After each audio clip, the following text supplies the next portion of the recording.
Okey, baik. Kita pergi pada Dr. Rozaimi ya. Nanti akan ada isu-isu lain juga. Dr. Rozaimi, kita tahu di akhir zaman ada banyak hadis-hadis yang sahih yang bertaraf hasan yang sahih yang sebut kemunculan imam-imam yang sesat, a'immatul mudhillin, yang mana imam-imam ni menurut kumpulan-kumpulan eskatologis ataupun pekaji-pekaji hadis fitan sebahagiannya menganggap bahawa ini rujuk pada akhir zaman pada waktu kita, yang mana mereka ni penjilat pemerintah, yang mana mereka ni melanggar nusus nas-nas Quran dan hadis. Jadi apa pandangan Dr. Rozaimi apabila mereka mengatakan jawatan ataupun kita kata majlis-majlis agama atau orang-orang yang terlibat, autoriti yang terlibat, mereka adalah para pemimpin yang menyesatkan? Apa jawapan? Silakan.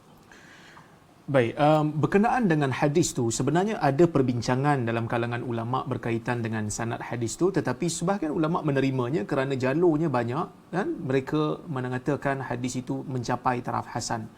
Dan ia berlaku ketika mana dunia ini tidak ada lagi ataupun kita kata berkurangnya mereka-mereka yang amanah terhadap ilmu. Jadi apabila kita berbicara tentang imam-imam yang menyesatkan. Imam ni maksudnya orang yang ada pengikut lah. Sebab tu kita panggil imam kat masjid tu imam. Sebab dia ada makmum di belakang dia. Sebab tu kita panggil tokoh-tokoh besar. Imam Syafi'i, Imam Ahmad ni semua kita panggil imam. Sebab mereka ada pengikut di belakang mereka. Tetapi Nabi SAW memberikan ingatan kepada kita tentang imam-imam. Iaitu tokoh-tokoh yang ada pengikut tetapi mereka menyesatkan orang. Jadi sesatkan orang ni, dia ada dua keadaan. Sama ada orang yang ada ilmu dan mengkhianati ilmu dia, maksudnya dia ada ilmu, dia tahu tentang ilmu, dia ada maklumat tentang agama, kemudian dia lipat agama dia, dia lipat ilmu dia untuk kepentingan dunia dia. Yang ni lah yang Allah Subhanahu Wa Taala gambarkan mereka ini seperti anjing di dalam Al-Quran. Okey? Dan satu lagi golongan ialah golongan yang jahil. Orang yang tidak ada ilmu tetapi memandai-mandai di dalam ilmu. Yang ni yang Nabi SAW sebut dalam hadis yang sangat biasa kita dengar, innallaha la yantazi'ul ilma intiza'an yantazi'uhu minal ibad walakin yantazi'uhu biqabdil ulama hatta idza lam yubqi 'aliman ittakhadhan nasu ru'usan juhala fasu'ilu fa'aftau bighairi ilmin fadallu wa adallu. Iaitu Nabi SAW atau kama qala, Nabi bersabda, Allah tidak akan menarik ilmu daripada manusia ni dengan merentapnya daripada dada manusia, tetapi dengan mematikan ulama. Sehingga bila Allah Ta'ala tidak tinggalkan lagi ulama di dalam dunia, manusia mula mengambil orang jahil sebagai tokoh mereka, sebagai orang kata apa, sebagai panduan mereka. Dan mereka ditanya dan mereka memberi fatwa tanpa ilmu, dan mereka ini sesat lagi menyesatkan orang lain.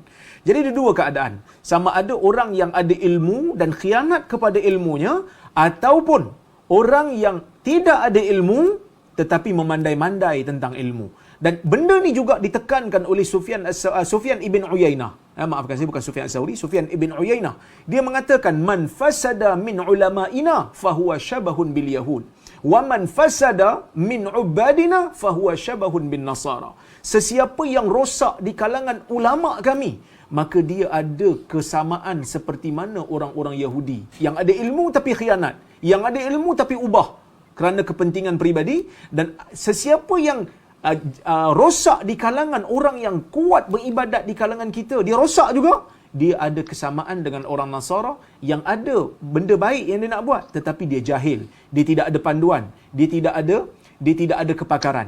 Jadi bila kita kembali kepada isu akhir zaman ni, betul Nabi SAW memberikan amaran, tetapi Nabi juga memberikan amaran untuk kita berpegang dengan Al-Quran dan Sunnah. Jadi bila kita berpegang dengan Quran dan Sunnah, apakah yang kita nampak sekarang ni yang menyanggahi Quran dan Sunnah? Allah Subhanahu Wa Taala menyebutkan seperti mana ayat yang Dr. Musa baca tadi. Siapa yang menghidupkan satu nyawa seolah-olah macam menghidupkan manusia seluruhnya. Jadi apa yang dibuat oleh sekarang ni, doktor-doktor ni, berempah pulas ni, kawan saya seorang 30 jam bertugas terpaksa. Kerana apa? Kerana nak menyelamatkan orang dalam ICU yang terkena COVID ni. Jadi apa yang dibuat? Saya tak nampak di mana pelanggaran terhadap maqasid ataupun dalil-dalil syarak. Jadi kita nak tengok orang ni menyesatkan ataupun tidak, kembali kepada asas kita, kembali kepada Quran dan Sunnah. Adakah menjaga nyawa manusia? Adakah menjaga kesihatan manusia ini sesuatu yang dilarang di dalam Islam? No, saya tak fikir begitu. Kerana di dalam Islam, berubat adalah sesuatu yang dituntut. Nabi SAW menyebutkan, Inna Allah lam yunzili da illa wa anzala ma'ahu dawa. Tadawaw ya ibn Adam.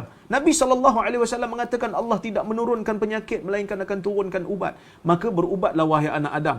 Di dalam nukilan Al-Imam Syafi'i umpamanya, sebenarnya dalam isu vaksin ni, Imam Syafi'i pernah memberikan pandangan, iaitu dia mengatakan kalau seseorang itu minum ubat yang mana di dalam ubat tu ada sedikit racun, yang mana racun tu dipercayai dengan kajian boleh untuk meningkatkan antibodi badan dia, maka dibenarkan untuk diambil.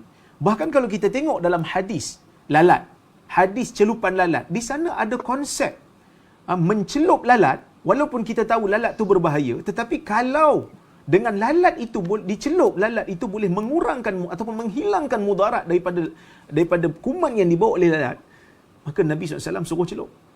Nabi SAW suruh celup bukan untuk apa? Untuk menghilangkan mudarat. Walaupun kita tahu lalat tu kotor. Tapi Nabi kata fa inna fi ahadi janahaihi da wa fil akhar shifa. Ada sebahagian kepaknya dalam sebahagian pandangan ulama kata di sebahagian badannya ada penyakit, sebahagian yang lain ada penawar. Jadi saya tak nampak di mana satu yang dikatakan ulama jahat dalam isu ni, kerana kita masing-masing berfikir bagaimana untuk menjadikan keadaan manusia ataupun kesihatan manusia tidak tergadai disebabkan oleh pandemik yang kita sedang bincang ini. Jadi itu pandangan saya lah, wallahu a'lam.